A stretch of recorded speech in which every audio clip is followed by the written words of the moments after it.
시청자 여러분 안녕하십니까? 4월 24일 굿모닝 YTN 1부 시작합니다. 먼저 주요 뉴스 보고 오겠습니다. 정부와 여당이 전세 사기 피해자들을 지원하기 위해 한시적 특별법을 마련하기로 했습니다. 경매에 넘어간 집은 피해자가 먼저 낙찰받을 수 있게 하고 LH가 피해 주택을 사들여 임대한다는 내용인데 피해자 측은 실효성이 없다며 보증금 채권 매입 방안을 반영해야 한다고 밝혔습니다. 오늘 귀국하는 민주당 송영길 전 대표는 차분하게 사태를 해결하도록 노력하겠다고 밝혔습니다. 민주당은 송 전 대표의 탈당과 조기 귀국 결정을 환영한다고 밝혔지만 국민의힘과 정의당뿐 아니라 당내 일각에서조차 비판의 목소리가 나오고 있습니다. 윤석열 대통령과 부인 김건희 여사가 오늘부터 5박 7일의 일정으로 미국을 국빈 방문합니다. 12년 만에 국빈 방문 기간 열리는 한미 정상회담에선 실효성 있는 북핵 대응 방안과 미국 주도 공급망 질서 참여 등이 주요 의제인 가운데 타이완과 우크라이나 문제도 논의될 전망입니다. 우리 외교 당국이 윤 대통령의 타이완 문제 관련 언급에 대한 원색적인 비난을 이어가는 중국 측에 타이완 해협 긴장 고조 상황에 대해 한국을 포함한 국제사회가 주시하고 있다는 입장을 전했습니다. 중국 관영 매체 비판에 대해선 일일이 대응할 가치가 없는 터무니없는 주장이라고 일축했습니다. 처음 본 60대 남성을 길가에서 이유 없이 마구 폭행해 크게 다치게 한 고등학생이 경찰에 붙잡혔습니다. 10분간 이어진 폭행 장면이 CCTV에 고스란히 담겼습니다. 음주 교통사고로 초등학생과 배달 오토바이 운전자가 숨진 지 얼마 지나지 않아 장애가 있는 30대 남성이 음주 차량에 치여 중태에 빠졌습니다. 아무런 조치 없이 도망쳤다가 경찰에 붙잡힌 가해자는 사고 직후 술에 취한 사람이 누워있다는 신고를 하고 현장을 다시 찾아 단순 목격자 행세를 한 것으로 알려졌습니다. 네, 첫 소식입니다. 국민의힘과 정부, 대통령실이 전세 사기 피해자 지원 특별법을 추진하기로 의견을 모았습니다.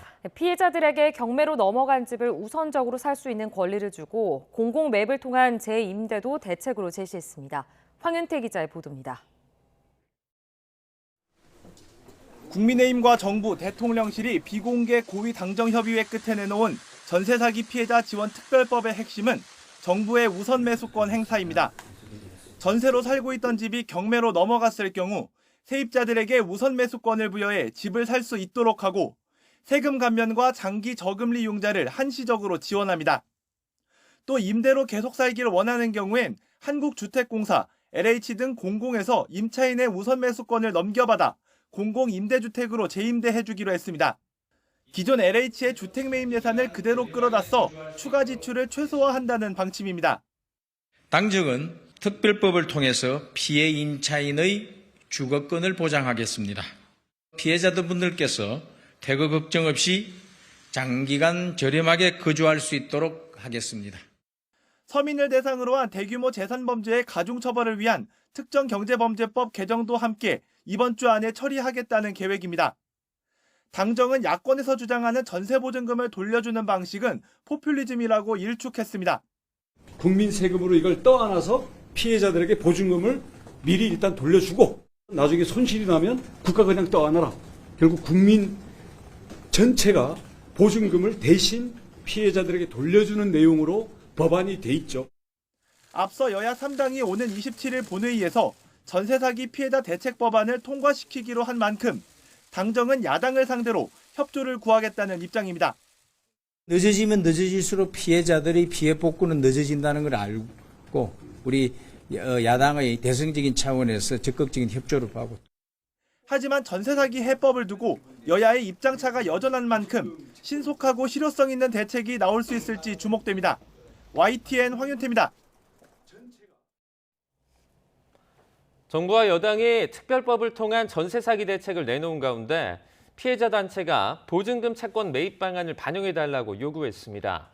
전세 사기 깡통 전세 피해자 전국대책위원회는 입장문을 통해 당정 협의 결과에 매우 실망스럽다며 이같이 밝혔습니다. 그러면서 정부기관이 임차인으로부터 보증금 반환 채권을 우선 사들인 뒤 추후 회수하는 방식인 보증금 채권 매입이 피해자들이 가장 원하는 방안이고 당정이 내놓은 한국토지주택공사의 매입 임대 방안으로는 이를 대체할 수 없다고 지적했습니다.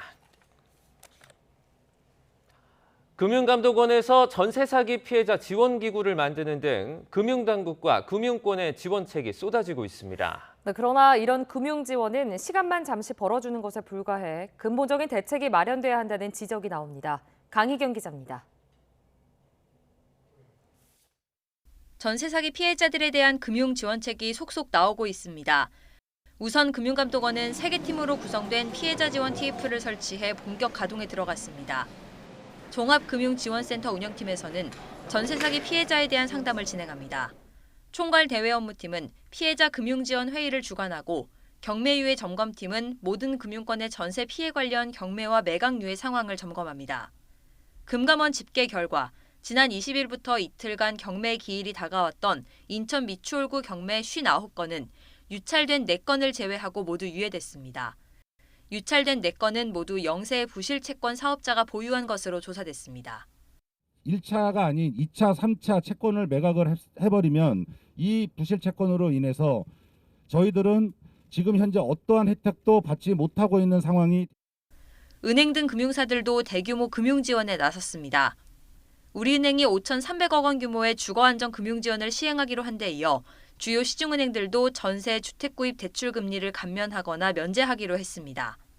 또 피해자가 기존 주택에서 계속 거주할 경우를 위한 저금리 대환 대출도 이번 주 시작됩니다. 전세 사기 피해자들에 대해 가계대출 규제를 한시적으로 완화하는 방안도 검토되고 있습니다. 다만 이런 금융 지원책들은 시간을 벌어줄 뿐 경제적 어려움에 처한 사람들에게 더 빚을 내라는 것에 불과하다는 지적이 나옵니다. 이미 있는 대출금도 못 갚은 상황에서 또 대출을 아무리 저리를 하더라도 일으켜서 집을 매수하는 건 너무 부담이 크다. 피해자들의 고통을 근본적으로 덜어주는 게 중요한 만큼 정부도 관계부처 회의 등을 통해 추가 대책을 조속히 마련한다는 방침입니다. YTN 강희경입니다. 프랑스 파리에 체류 중인 더불어민주당 송영길 전 대표가 전당대회 돈봉투 의혹을 직접 살펴보기 위해 귀국길에 올랐습니다. 이재명 대표를 비롯한 당 지도부와 의혹에 연루된 의원들을 만날지 또 어떤 입장을 전할지에 관심이 쏠리고 있습니다. 파리에서 박기환 기자입니다. 송영길 전 대표는 파리에서 기자회견을 열어 돈봉투 의혹에 대한 정치적 책임을 지겠다며 민주당 탈당과 함께 조기 귀국을 발표했습니다. 검찰 소환도 없지만 가능한 빨리 귀국하여 검찰 조사에 당당히 응하고 책임지고 사태를 해결하겠습니다.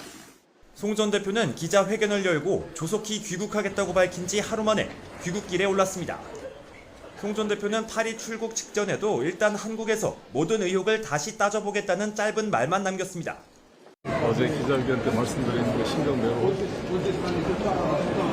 아주 차분하게 사태를 해결하도록 노력하겠습니다. 송 전 대표가 귀국한 뒤 어떤 행보를 이어갈지가 관심입니다. 일단 돈봉투 의혹에 대해선 전혀 모르는 일이라며 강래구 감사협회장의 연루 여부에 대해서도 선을 그었습니다. 하지만 윤관석, 이성만 의원 등 돈봉투 의혹에 연루된 의원들을 만나 2021년 전당대회 당시 어떤 일이 벌어졌었는지 파악할 것으로 전망됩니다.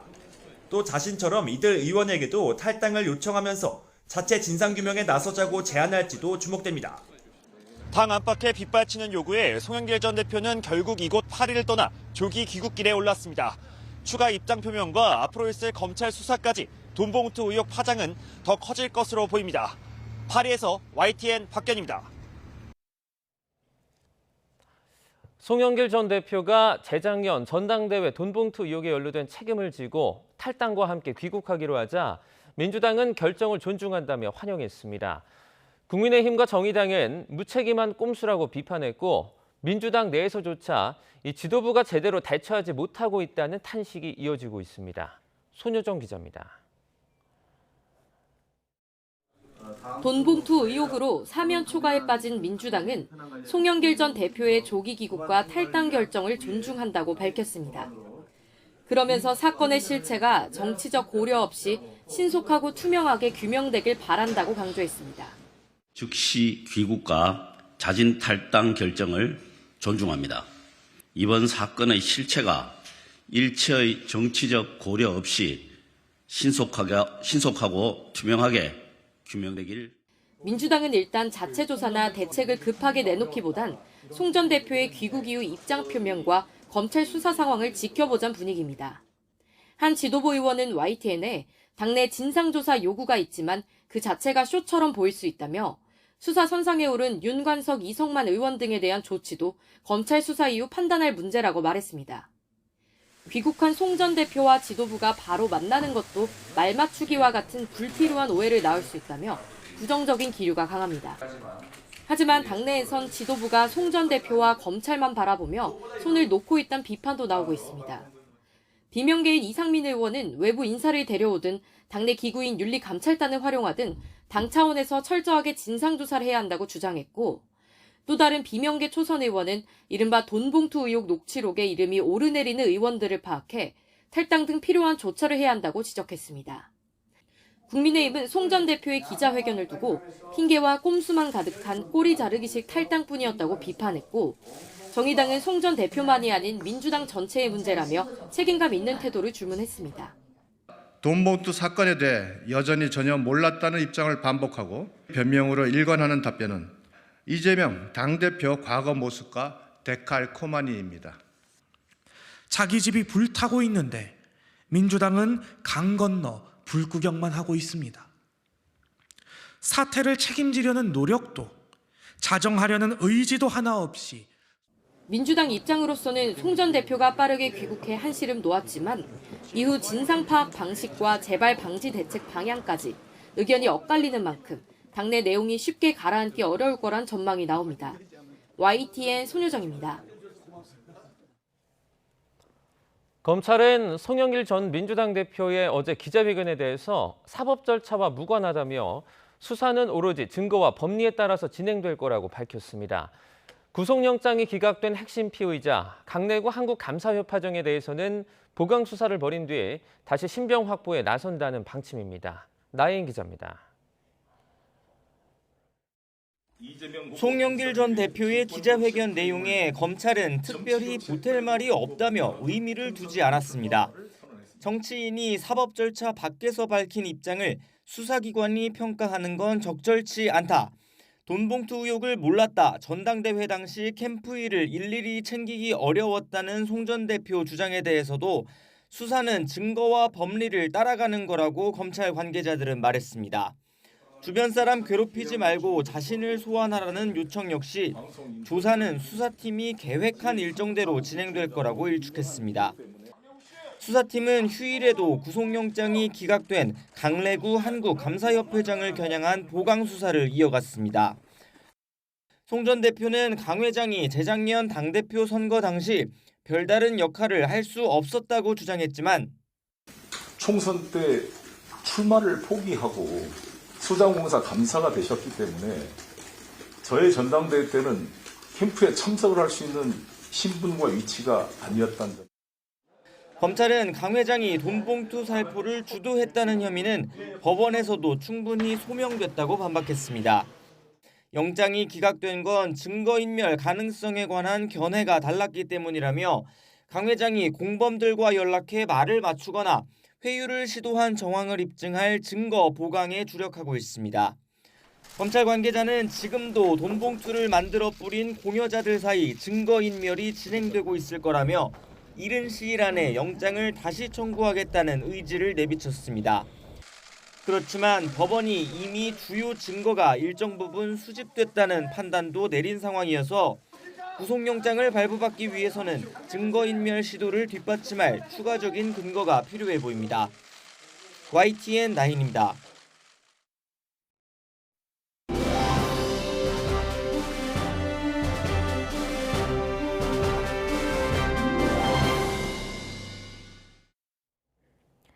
한미동맹 70주년을 맞아 윤석열 대통령이 오늘부터 5박 7일 동안 미국을 국빈 방문합니다. 가치동맹, 안보동맹, 기술동맹 세 가지를 키워드로 다양한 일정을 소화하는데 한미 정상회담에서 구체적 성과가 나올지가 가장 관심입니다. 박소정 기자입니다. 1953년 한미 상호 방위 조약 체결. 그로부터 70년. 이런 시점에서 이뤄지는 윤석열 대통령의 미국 국빈 방문은 한미동맹의 역사적 의미를 새기는 데 집중합니다. 동맹의 70년 역사를 돌아보고 현재 한미 양국이 당면한 도전 요인을 진단하며 앞으로 양국이 함께 지향할 동맹, 미래 동맹의 청사진을 미국 워싱턴에서 윤 대통령은 6.25 전쟁에서 활약한 한미 군인들과 유족을 초대해 감사 오찬을 엽니다. 미국 참전용사 3명에게는 우리나라 최고 무공훈장인 태극 무공훈장을 수여합니다. 우리 대통령이 해외에서 무공훈장을 수여하는 건 처음이라고 대통령실은 설명했습니다. 한미 참전용사 10대 영웅 홍보 영상도 방미에 맞춰 미국 뉴욕 타임스 스퀘어와 국내에서 동시 상영됩니다. 유공자들을 기리는 보훈 관련 일정에 가치 동맹의 의미를 담았다는 게 대통령실 설명입니다. 대통령실 고위 관계자는 YTN에 이번 방미 일정은 가치 동맹과 안보 동맹, 기술 동맹까지 3가지로 수렴된다고 밝혔습니다.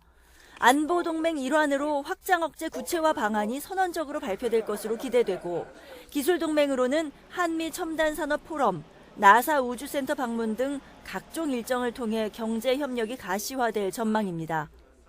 이 모든 일정을 꿰는 키워드로 대통령실은 미래 동맹을 제시했습니다. 한미 동맹이 새로운 모습으로 거듭날 것이라는 의미인데 5박 7일 방미 속에 어떠한 형태로 결실을 맺을지 시선이 쏠립니다. YTN 박소정입니다.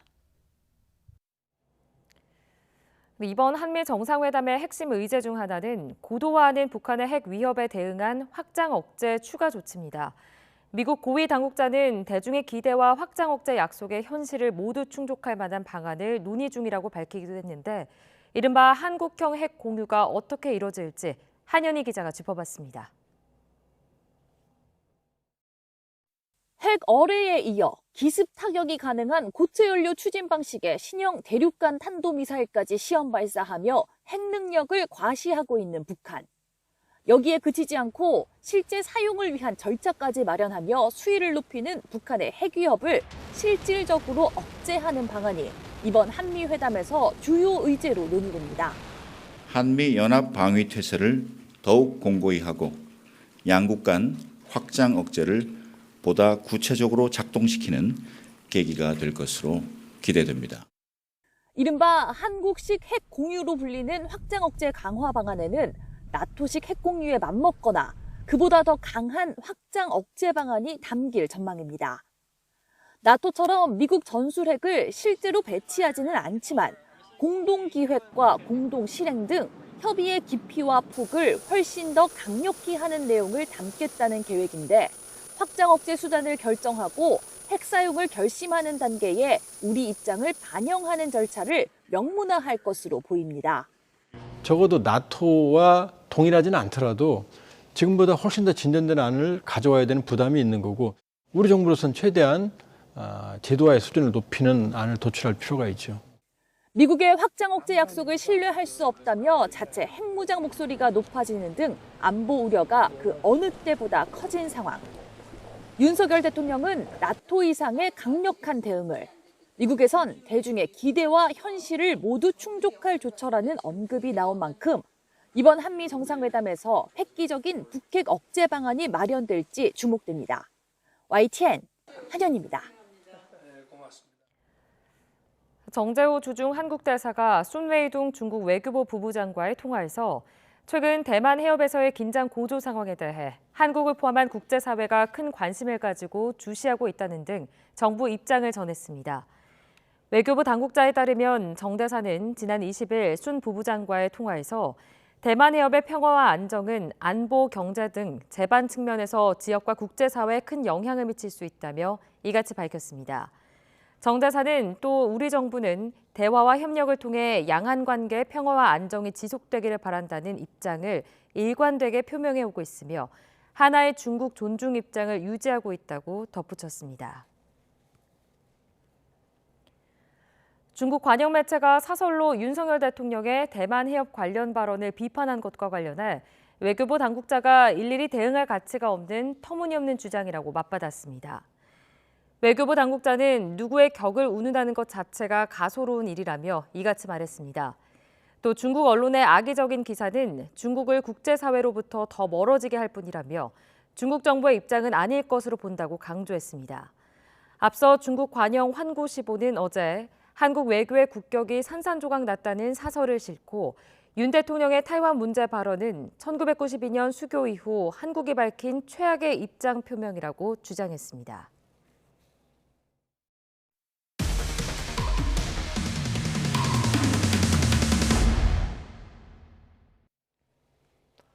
길 가던 60대 남성을 이유 없이 마구 폭행한 고등학생이 경찰에 붙잡혔습니다.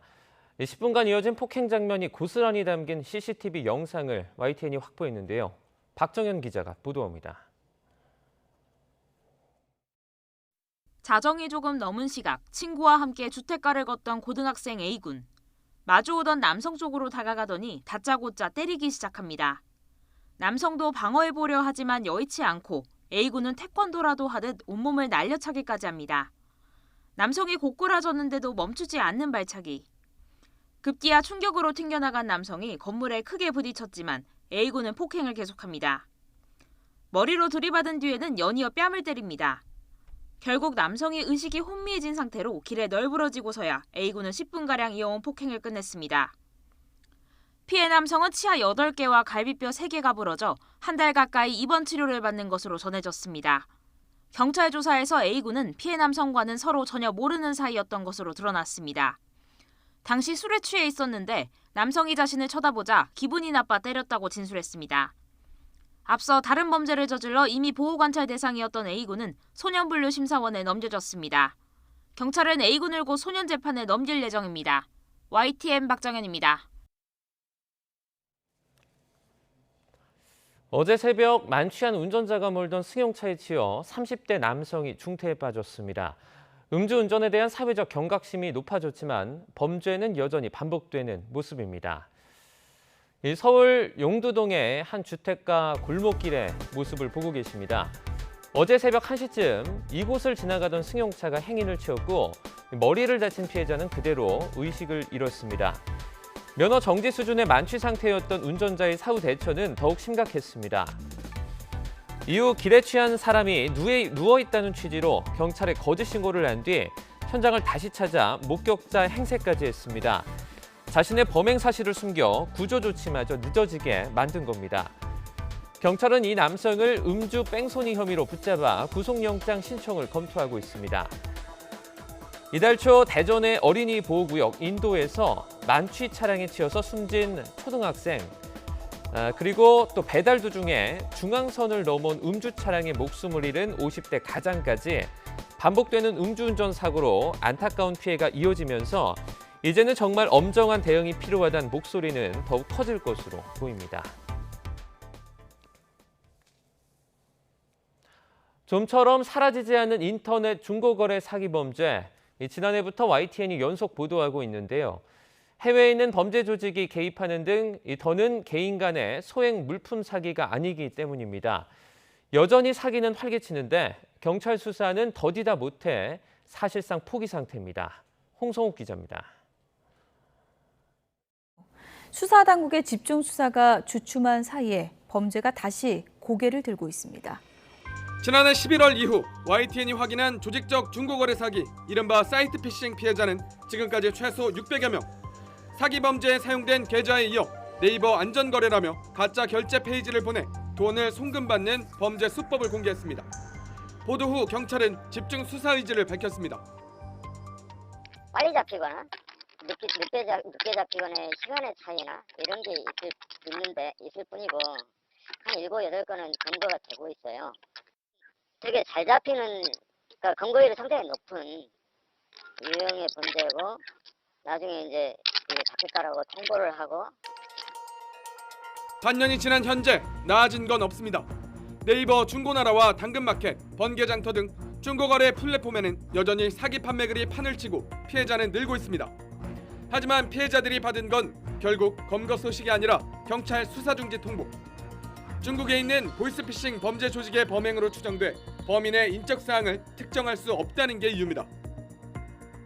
결과적으로 수사가 더 이상 진행이 안 된다라는 내용을 받으니까 저희로서는 더 이상 희망 가질 수도 없고 피해 복구도 안 된다는 그런 절망감이 좀 있었고요. 전화금융사기, 보이스피싱과 같은 조직적 사기 범죄라는 걸 수사당국 역시 확인했지만 대응은 여전히 개인 간 소액 사기에 머물러 있습니다. 중고거래 플랫폼은 개인정보 보호를 이유로 사기 판매글을 적극적으로 걸러내지 않고 은행 역시 사기 계좌 지급 정지에 소극적입니다. 대책은 더디고 수사는 오리무중. 개인이 조심하는 수밖에 없는 상황 속에서 조직적 중고거래 사기는 오늘도 활개치고 있습니다. YTN 홍서욱입니다. 수단의 무력 분쟁이 9일째 이어지는 가운데 미국과 사우디에 이어 프랑스와 영국 등 세계 각국이 속속 자국민들을 대피시키고 있습니다. 그러나 정부군과 반군 간의 일시 휴전 약속이 사실상 깨지면서 철수 작전이 일부 차질을 빚고 있습니다. 보도에 이상순 기자입니다. 수단의 반군 신속 지원군이 수도 하르툼의 대통령궁 인근에 집결하고 있습니다. 아직 이드 알피트르 휴전 기간이지만 끊임없이 총성이 이어집니다. 화면 속엔 모하메드 함단 다갈로 신속 지원군 사령관이 내전 이후 처음으로 모습을 드러내기도 했습니다. 군벌 간 무력 분쟁이 격화되고 있는 수단에서 세계 각국이 자국민 대피 작전에 착수했습니다. 프랑스는 우선 100명을 철수시켰고 영국도 외교관과 가족들을 대피시키는 데 성공했습니다. It was dangerous and precarious, but nevertheless we managed to use both C-130s and A-400 aircraft to go in, collect our diplomats and their residents and fly out to safety. 이탈리아는 자국민 등 170명을 대피시키기 위해 C-130 수송기 2대를 하르툼 공항에 대기시켰습니다. 독일과 일본, 캐나다 등도 항공편과 육로, 선박 등을 이용해 자국민 대피를 준비하고 있습니다. 하지만 휴전 중에도 정부군과 신속지원군 간의 교전이 이어져 일부 대피 작전이 난항을 겪고 있습니다. 프랑스 국적자들의 차량이 공격당해 1명이 다쳤고 포트 수단으로 이동하던 카타르 차량은 약탈을 당한 것으로 전해졌습니다. 무력 분쟁이 격화되자 교황도 우려를 표했습니다. Rimane purtroppo grave la situazione in Sudan. Perciò rinnovo il mio appello affinché cessi al più presto la violenza, sia ripresa la strada del dialogo. 수단에 체류 중인 우리 국민은 29명으로 현재까지 안전한 상태입니다. 정부는 이들의 철수를 위해 군용기를 수단 인근 지부티에 대기시키고 있고 오만에 있던 청해부대 충무공 이순신함을 수단 해상으로 이동시켰습니다. YTN 이상순입니다. 중부 유럽 핵심 국가인 폴란드가 인천공항을 모델로 수도인 바르샤바 인근에 신공항 건설을 추진하고 있습니다. 중동부 유럽의 허브 공항이 목표인데 인천공항은 새로운 사업 동력으로 보고 전략적 운영 파트너로 참여를 추진 중입니다. 이승윤 기자입니다. 수도 바르샤바에서 30여 킬로미터 떨어진 바라노프. 폴란드는 이곳에 기존 바르샤바 공항을 대체하고 유럽 중동부 허브 역할을 할 4천만 명 규모의 신공항 건설을 추진 중입니다. 인천공항이 모델입니다. 지난 2019년 우리나라의 사업 참여를 요청했고 2021년 두 정부와 공항 공사 간 MOU가 체결됐습니다. Podpisanie współpracy z koreańskim lotniskiem Incheon wprowadza budowę CPK w zupełnie nowy etap realizacji. 유럽은 국제 여객이 연간 9억 명에 달하는 세계 최대 시장입니다. 그런 만큼 신공항이 오는 2029년 개항하면 성장세가 높을 것이란 전망입니다. 중동부 유럽에 경쟁 허브 공항이 없어 기존의 바르샤바 공항이 연평균 13.8% 성장해왔고 우크라이나 전쟁이 끝나면 재건 특수도 기대되기 때문입니다. 인천공항은 15조 원 규모의 신공항 건설 사업에 전략적 운영 파트너로 단독 참여를 추진하고 있습니다. 공항 운영 의견 개진과 우선적 의결권 행사로 경영 참여까지 노리고 있습니다. 이에 오는 6월 투자 협약을 체결하고 지분의 12.5%인 7,500억 원을 투자한다는 계획입니다. 이미 잠재적 협력사에 국내 건설사 3곳이 포함되는 등 우리 기업의 동반 진출도 가능해질 전망입니다. 하지만 KDI는 사업성을 낮게 보고 있습니다. 신공항이 고속철도와 연결돼 항공 수요 유출이 일어날 수 있다는 겁니다. 인천공항공사는 배당 수익으로 2035년 이후 9년 만에 투자금을 충분히 뽑아내고 부가 수익도 창출할 수 있다며 적극 소명한다는 방침입니다. 오히려 고속철도가 연결됨으로써 고속철도에 이어지는 그 부분까지의 그 항공 수요가 그 공항을 중심으로 늘어나는 것을 좀 실증적으로 파악을 하고 있습니다. 인천공항이 국내에서 벗어나 신성장 동력으로 활용할 이번 사업에 성공적으로 참여할 수 있을지 주목됩니다. YTN 이승윤입니다.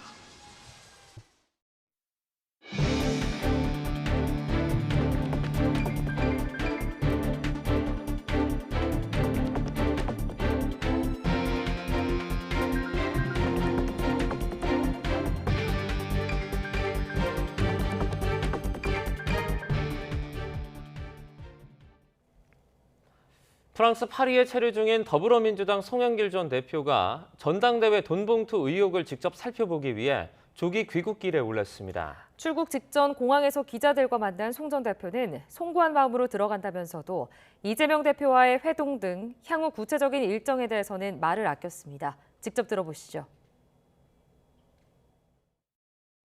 송구스러운 마음으로 들어갑니다. 혹시 한국에서 계획이나 좀 정해진 일정 같은 거 있으신지? 네, 가서 상의하겠습니다. 이재명 대표도 좀 만날 계획 있으신가요? 기자회견 때 말씀드린 그 신경대로 아주 차분하게 사태를 해결하도록 노력하겠습니다. 더불어민주당은 전당대회 돈봉투 의혹에 연루된 송영길 전 대표가 즉시 귀국과 자진 탈당 결정을 내린 데 대해 존중한다는 뜻을 밝혔습니다. 권칠승 수석 대변인은 브리핑에서 송 전 대표의 귀국을 계기로 이번 사건의 실체가 일체의 정치적 고려 없이 신속하고 투명하게 규명되길 바란다고 밝혔습니다. 이어 송 전 대표가 정치적 도의적 책임 있는 자세로 검찰 수사에 응하는 게 실제 규명에 매우 필요하고 도움되리라고 생각한다고 밝혔습니다. 반면 국민의힘은 송영길 전 더불어민주당 대표의 프랑스 파리 기자회견을 두고 일제히 맹비난을 쏟아냈습니다.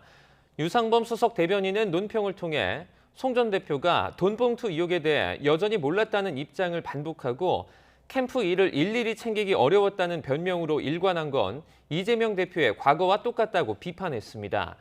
탈당 언급에 대해선 정치적인 책임을 운운했지만 민주당에 피해를 주지 않기 위해 할 일을 다했다는 듯한 꼬리 자르기라고 주장했습니다. 정부와 여당이 전세 사기 피해자 지원을 위한 특별법 제정과 대규모 재산 범죄 가중 처벌을 위한 법 개정을 추진하기로 했습니다. 국민의힘과 정부 대통령실은 어제 비공개 협의를 통해 이같이 결정했습니다. 국민의힘 박대출 정책위의장은 결과 브리핑에서 지난 정부의 주택 정책 실패로 야기된 재난 수준의 피해를 회복하기 위한 한시법 입법을 이번 주 안에 추진하겠다고 밝혔습니다. 이어 현재 거주하고 있는 임차주택을 낙찰받길 원하는 임차인에게는 우선 매수권을 부여해 집을 매수할 수 있도록 하겠다면서 낙찰 시 관련 세금을 감면하고 장기 저리 융자도 지원하겠다고 설명했습니다. 여러 세입자가 사는 다가구 주택은 전세 사기로 집이 경매로 넘어가면 누가 먼저 계약했느냐에 따라 전세 보증금을 받을 수도 못 받을 수도 있습니다. 이전에는 집주인 동의 없이 자신보다 먼저 계약한 세입자의 정보를 알기 어려웠는데 사기 피해가 눈덩이처럼 커지자 대책이 뒤늦게 마련됐습니다. 황보혜경 기자가 전해드립니다. 지난 2019년 다가구 주택 전세 계약을 맺었다가 보증금 1억 5천만 원을 모두 잃은 32살 전준혁 씨. 9세대 가운데 4번째 세입자란 임대인 말과 달리 실제로는 8번째로 거의 마지막 순위였습니다.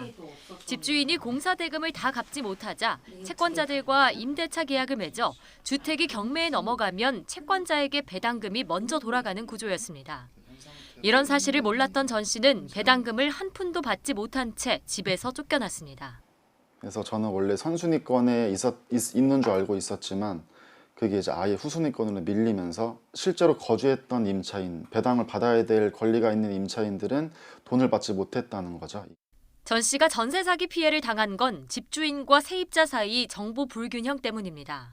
다가구 주택은 등기부 등본을 떼어도 개별 호수 세입자가 누군지 나오지 않습니다. 계약을 맺기 전엔 다른 임차인 정보를 알 수 없었던 겁니다. 전입세대 열람 내역을 조회하면 선순위 임차인이 있는지 확인할 수 있지만 이마저도 임대인이 자료를 주지 않으면 방법이 없었습니다. 이 같은 문제를 해결하고자 계약 전 임차인이 집주인의 체납 사실이나 선순위 보증금 확인을 요청하면 의무적으로 정보를 제공해야 하는 법 조항이 얼마 전 시행에 들어갔습니다. 지난 2020년 7월부터 비슷한 법안들이 줄줄이 발의됐지만 국회에서 잠자다가 전세 사기 문제가 터지자 뒤늦게 통과된 겁니다. 전문가들은 전입세대 열람 내역이나 확정일자 부여 현황을 반드시 확인해 전세 사기를 예방하라고 조언합니다. 집주인에게 전입세대 확정일자 부여 현황을 반드시 요구를 하시고 선순위 임차권이 많이 있는 경우라면 보증금을 낮추거나 다른 집을 구하는 것이 안전합니다. 세입자가 집주인에게 정보를 요청할 수 있는 권리를 중개인이 의무적으로 설명하게 하는 법 개정안도 이번 달에야 통과됐습니다. YTN 황보혜경입니다.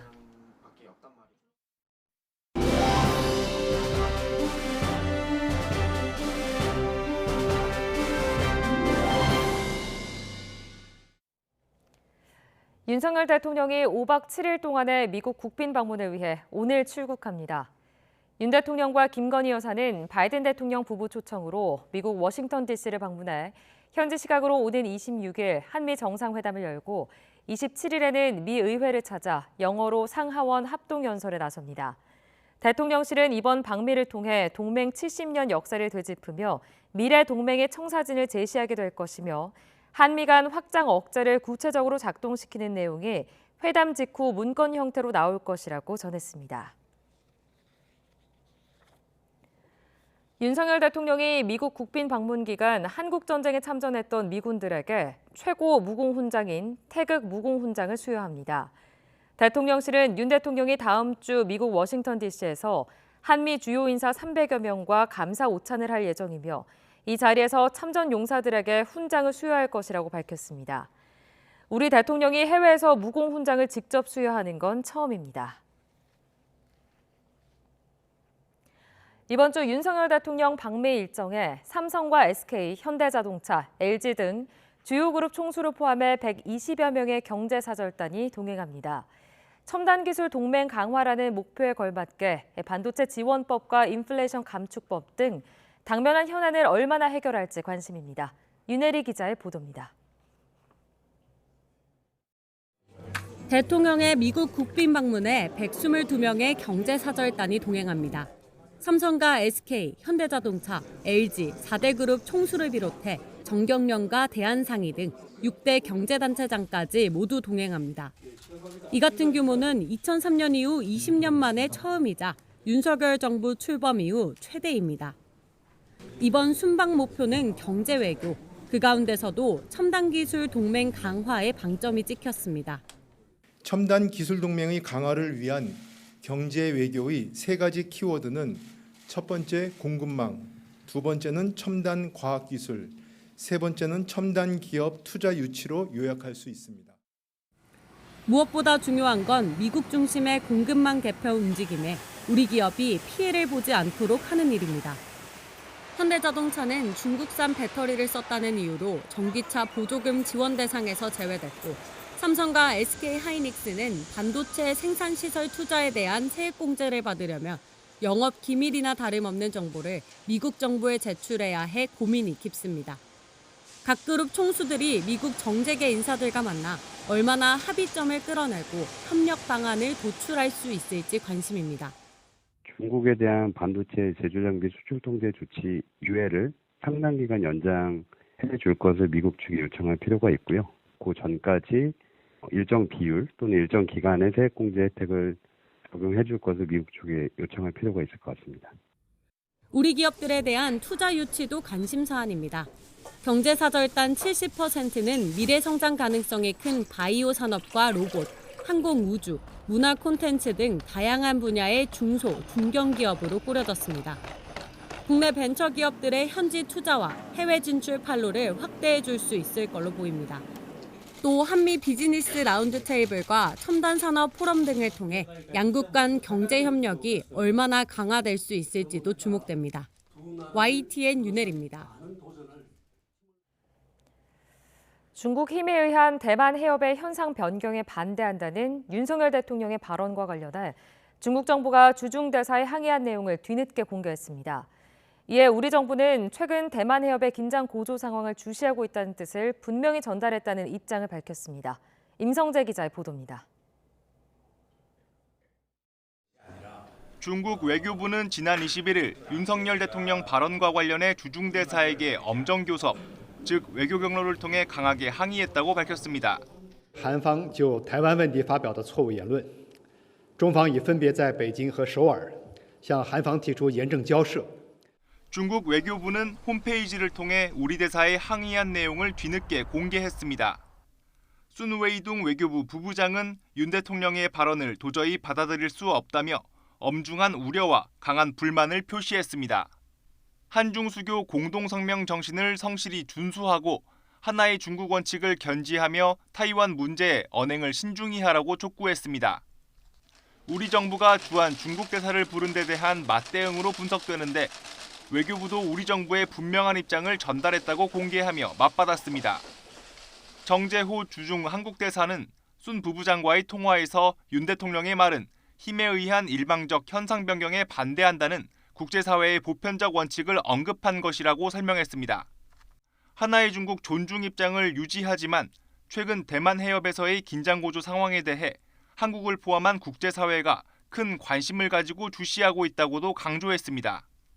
윤 대통령의 외신 인터뷰를 두고 말참견을 허용하지 않는다고 한 왕원빈 중국 외교부 대변인의 발언에 대해서도 외교적 결례라는 입장을 거듭 전달했습니다.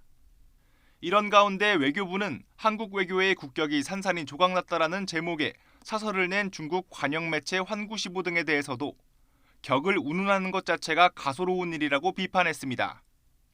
외교부 당국자는 중국 언론의 악의적인 기사는 중국을 국제사회로부터 더 멀어지게 할 뿐이라며 중국 정부의 입장은 아닐 것으로 본다고 말했습니다. YTN 임성재입니다. 정부가 일본을 수출 절차 간소화 혜택을 주는 국가 명단, 이른바 화이트리스트에 복원 조치했습니다.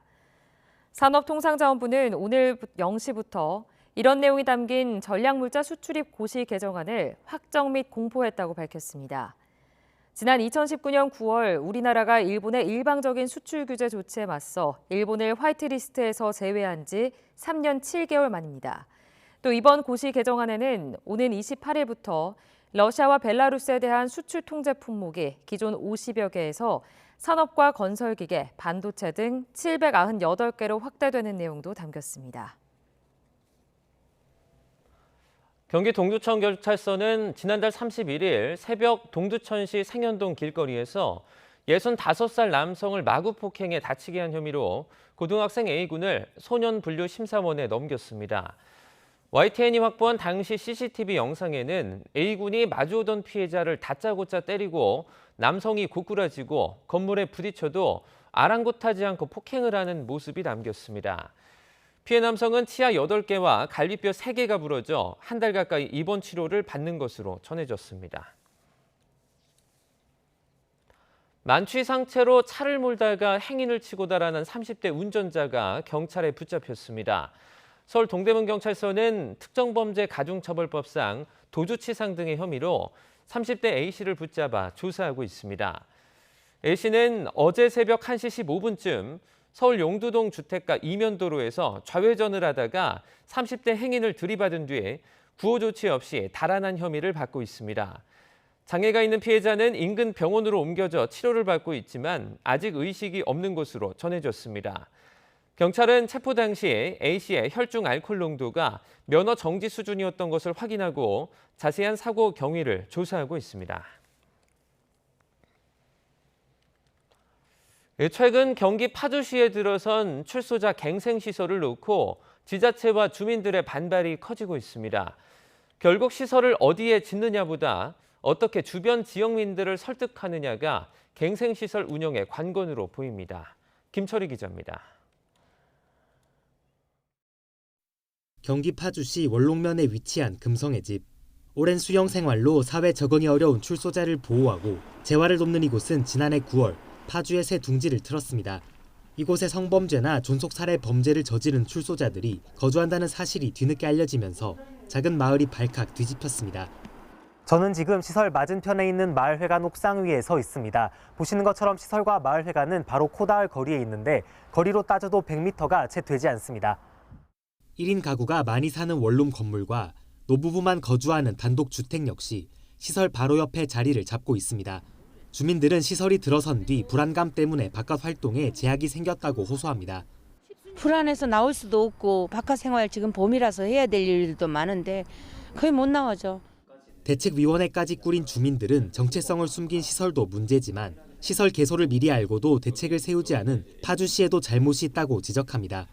기존의 건축물들 사이에 증축 및 사용 승인을 파주시청이 아무렇지도 않게 해줬다라는 게 저희 주민들로서는 굉장히 큰 배신감, 분노를 일으키고 있습니다. 반발이 거세지자 파주시도 부랴부랴 대책을 내놨습니다. 순찰활동 강화와 방범용 CCTV 추가 설치, 시설 이전 추진 등을 발표한 겁니다. 하지만 해당 시설은 정해진 절차를 거쳐 지어진 데다 대체 용지 마련 없이 무작정 이전시키기도 어려운 상황입니다. 시설 관계자 역시 개소에 필요한 절차를 거쳤으며 거주자들의 활동 시간을 제한하고 동선을 확인하는 식으로 철저하게 관리하고 있다고 강조했습니다.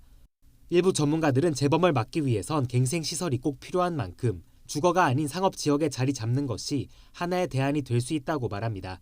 사람 만나기 편하고 일자리 알아보기도 편하고 뭘 배우기도 편한 데 있는 것이 낫죠. 조용한 전원마을에 몰래 숨어 들어가면 누가 좋아하겠어요. 다만 지역과 관계없이 갱생시설에 대한 거부감이 큰 만큼 어디보다는 어떻게 지역민들을 설득하고 의견을 수렴하느냐가 더 중요한 것으로 보입니다. YTN 김철입니다. 네, 미리 보는 오늘입니다. 오늘부터 시중은행 전세자금 대출을 받은 전세 사기 피해자가 살던 집에 계속 사는 경우엔 저금리 대출로 갈아탈 수 있습니다. 오늘 우리은행을 시작으로 연이 1.2%에서 2.1% 금리로 최대 2억 4천만 원, 보증금 80% 이내 한도로 대출을 받을 수 있습니다. 더불어민주당이 자체적으로 전세 사기 피해 규모를 파악하고 대책을 마련하기 위해 피해 고충 접수센터를 엽니다. 이와 함께 이재명 대표는 전세 사기를 당한 피해자들과 간담회를 갖고 피해 실태와 필요한 대책을 논의할 예정입니다. 국민의힘은 오늘 최고위원회의에서 윤리위원들에 대한 임명안을 의결하고 임명식을 진행할 계획입니다. 윤리위 첫 회의는 다음 달 초에 열릴 것으로 전망되는데요. 윤리위가 가동되면 김재원, 태영호 최고위원 등에 대한 징계 논의가 시작될 것으로 보입니다. 윤석열 대통령의 미국 국빈 방문에 맞춰 한미 참전용사 10대 영웅 홍보 영상이 미국 뉴욕 타임스퀘어뿐 아니라 국내에서도 공개됩니다. 대통령실은 한국전쟁 참전 용사들에게 존경과 감사의 뜻을 담은 헌정 영상을 오늘부터 서울 시내 전광판 120여 곳에서 하루 10,000차례가량 상영한다고 밝혔습니다. 지금까지 미리 보는 오늘이었습니다.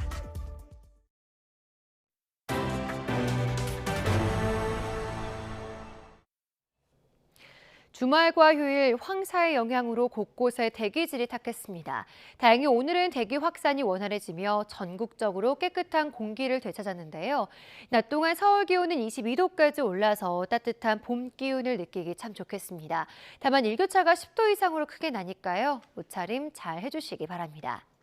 현재 전국이 대체로 흐린 가운데 제주도와 전남 지역에는 약한 비가 내리고 있습니다.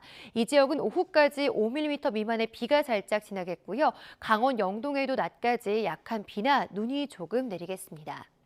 반면 오늘 내륙 지역은 구름만 다소 지나는 가운데 대기가 더욱 건조해지겠습니다. 중서부와 전북, 경남 곳곳으로 건조주의보가 내려졌고요. 바람도 약간 강하게 부니까 화재 예방에 더욱더 신경 써주시기 바랍니다. 현재 기온 살펴보겠습니다. 서울은 12.8도, 광주는 14.1도 등 어제보다 2도에서 5도가량 높습니다. 낮 기온은 서울 22도로 중부지방은 어제와 비슷하겠지만 남부지방은 광주 19도, 대구는 17도 등 어제보다 조금 낮겠습니다. 내일 새벽 전남과 제주도를 시작으로 오전에는 남부지방에, 오후에는 강원과 충청 이남지방에 비가 내리겠고요. 수도권에도 오후에 빗방울이 살짝 떨어지겠습니다. 비가 내리면서 날은 살짝 쌀쌀해질 전망입니다. 날씨였습니다. 굿모닝 YTN 1부는 여기까지입니다. 네, 시청해주신 여러분 고맙습니다.